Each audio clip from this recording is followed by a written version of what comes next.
So let's start with the one-step looper. So let's go ahead and I'm not even going to pull it off the spool, and I pulled a green so that you can really see what I'm doing. I think you can see the color of that wire showing up good. And so let's start with the one-step looper, guys. So the process is going to be the same using the one-step looper.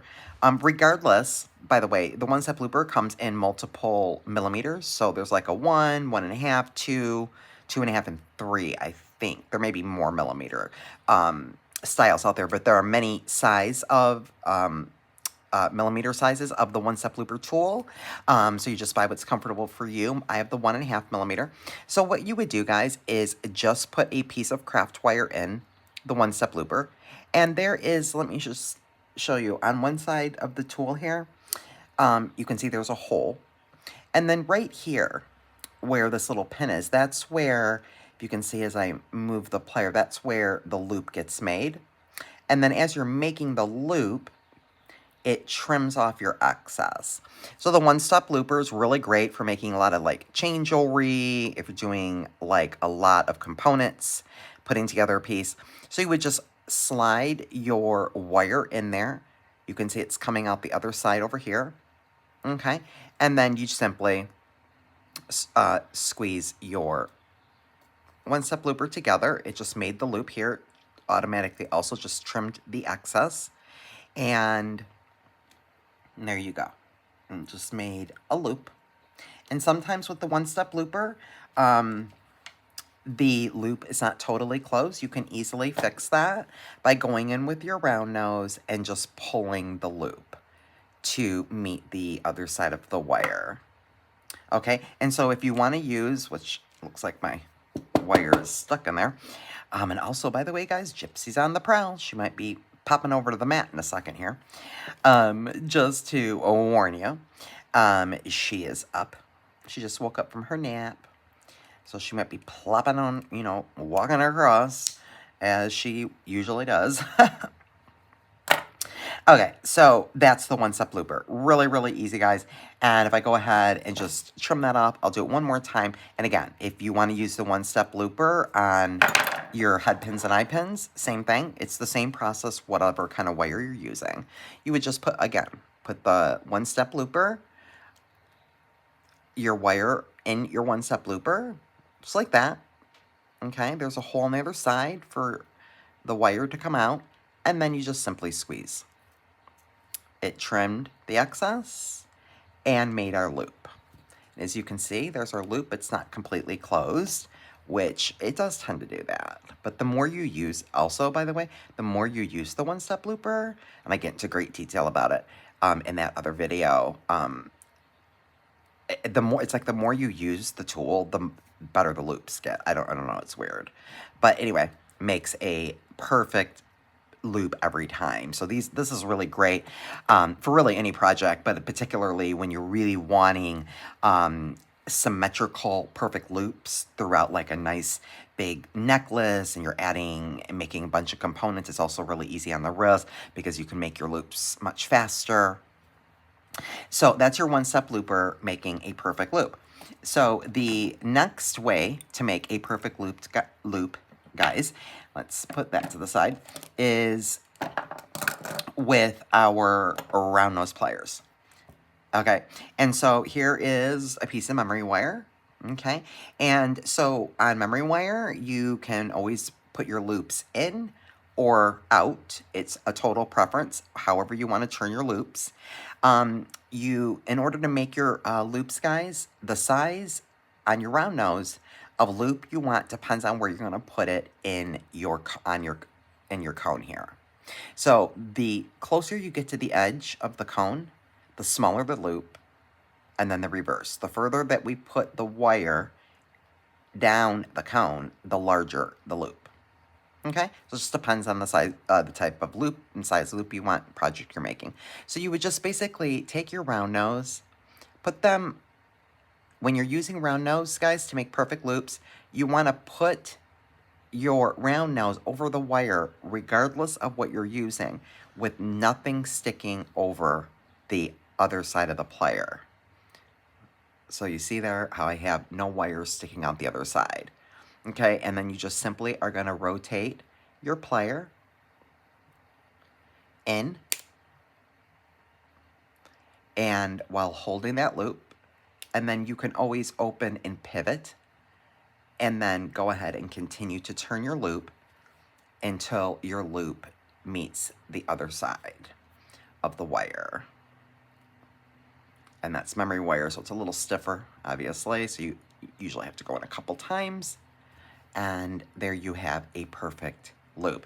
And you can do the same exact thing, making a loop under on memory wire. So let's go in there.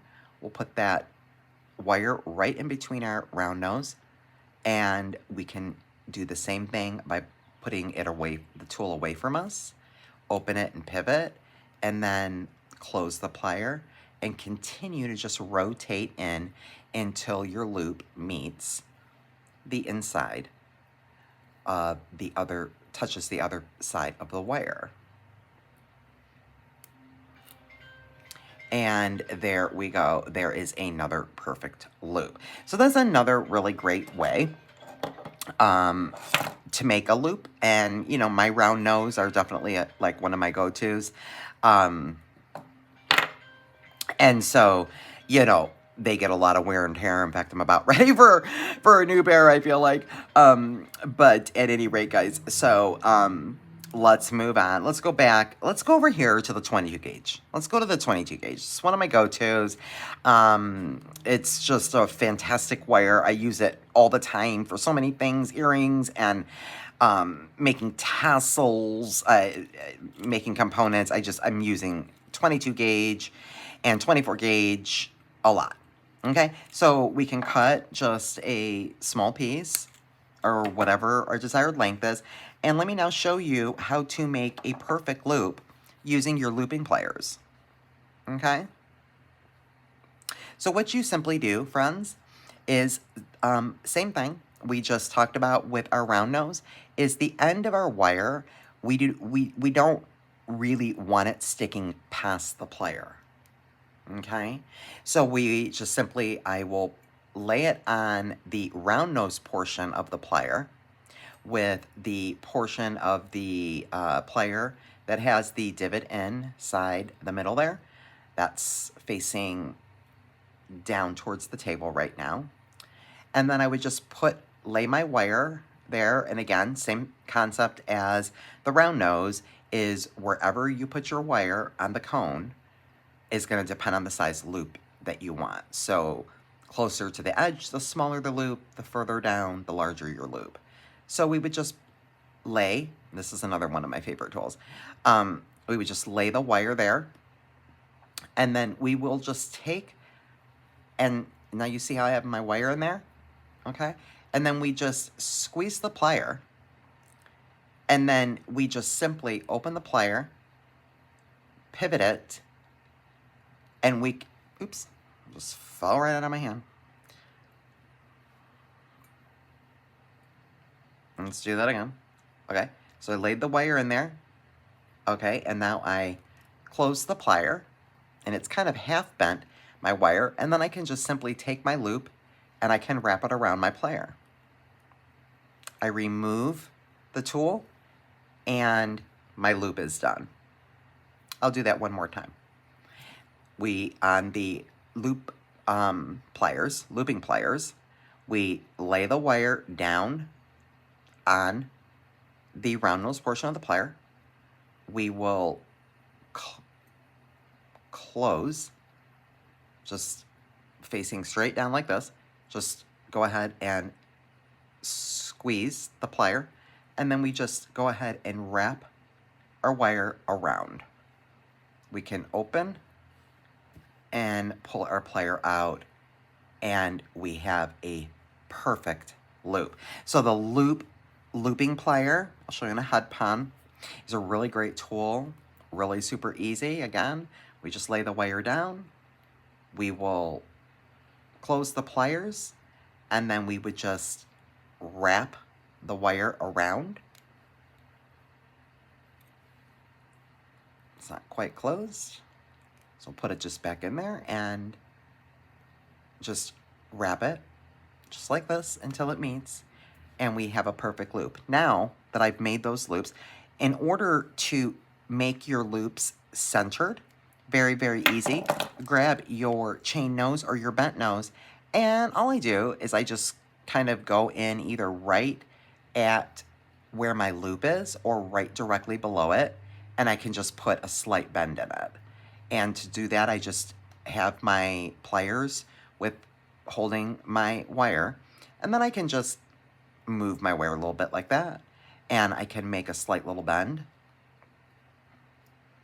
And now that went ahead, as you can see, and centered my wire. I'll do it again over here.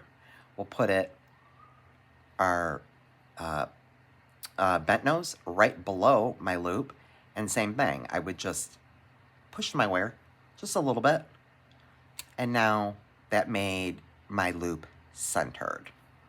Do the same thing with your regular chain nose. You can go in the middle of your loop and just put it right inside your loop, and then just clasp the plier down on your loop and just kind of push it a little bit.